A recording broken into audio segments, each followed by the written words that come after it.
Assalamualaikum warahmatullahi wabarakatuh. Di sini saya Fari Samibatullah dari kelas TIP 308 akan menjelaskan tentang peran ekonomi Islam di masa pandemi. Pandemi COVID-19 yang terus merebak telah membuat ekonomi global mengalami tekanan berat. Dampak dari pandemi yang sudah di depan mata adalah kemungkinan terjadi krisis berkepanjangan setelah resesi menimpa hampir seluruh negara. Pada saat kapasitas mesin pertumbuhan ekonomi satu negara itu tidak maksimal, dipastikan pertumbuhan ekonomi langsung menurun hingga ke level negatif. Pemerintah Indonesia perlu kembali mendorong pengembangan ekonomi keuangan syariah untuk memperkuat ketahanan ekonomi nasional. Menurut data, jumlah penduduk muslim di Indonesia diperkirakan mencapai 229,62 juta jiwa pada tahun 2020. Jumlah ini bisa menjadi basis pengembangan potensi ekonomi syariah sebagai penggerak perekonomian.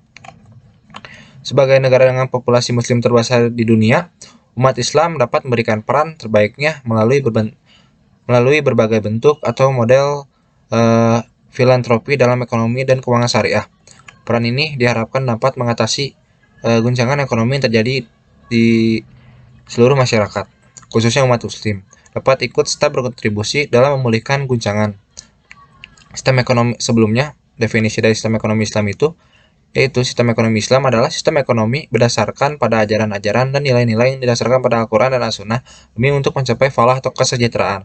Ekonomi Islam adalah satu ilmu dan aplikasi petunjuk dan aturan syariah yang mencegah ketidakadilan dalam memperoleh dan menggunakan sumber daya material agar memenuhi kebutuhan manusia dan agar dapat menjalankan kewajibannya. Dengan perkembangan ekonomi yang begitu pesat di era milenial seperti sekarang ini, sistem ekonomi Islam lah yang digunakan oleh pemerintah untuk lebih mengembangkan perekonomian Indonesia di mata dunia. Adapun wujud nyata penerapan sistem ekonomi Islam di Indonesia adalah sebagai berikut. Pertama, penyaluran bantuan langsung tunai yang berasal dari zakat, infak, dan sodako, baik yang berasal dari unit-unit pengumpulan zakat maupun dari masyarakat.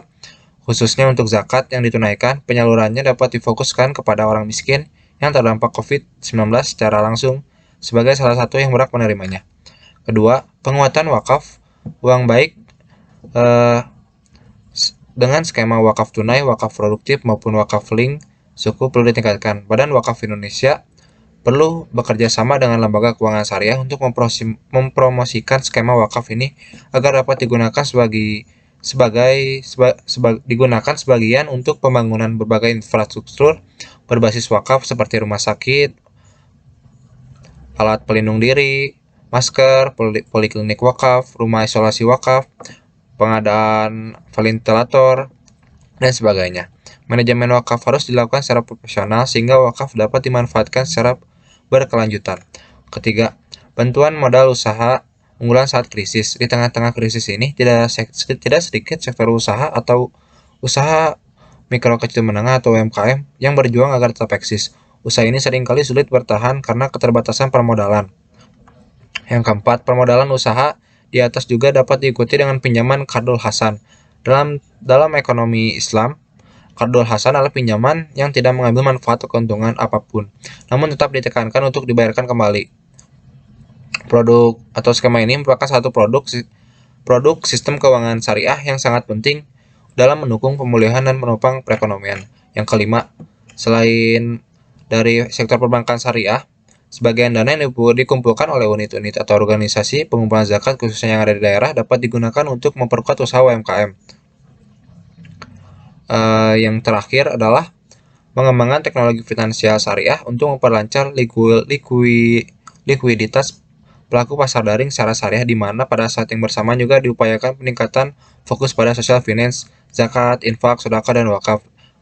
Pada akhirnya, jika program-program di atas, khususnya bantuan langsung tunai, zakat, infak, wakaf, atau CSR, baik atau untuk masyarakat maupun sektor usaha, betul-betul dapat digalakkan, maka upaya tersebut diharapkan dapat meningkatkan kembali agregat demand dan agregat supply ke kanan. Diikuti dalam pembangunan pasar daring, fokus pada UMKM yang mempertemukan permintaan dan penawaran sehingga surplus ekonomi terbentuk kembali dan membantu percepatan pemulihan ekonomi. Dengan adanya wujud nyata penerapan sistem ekonomi Islam Indonesia, maka diharapkan ke depannya perekonomian Indonesia akan mengalami kemajuan yang pesat karena menerapkan sistem yang sesuai dengan ajaran Al-Quran dan Sunnah. Wassalamualaikum warahmatullahi wabarakatuh.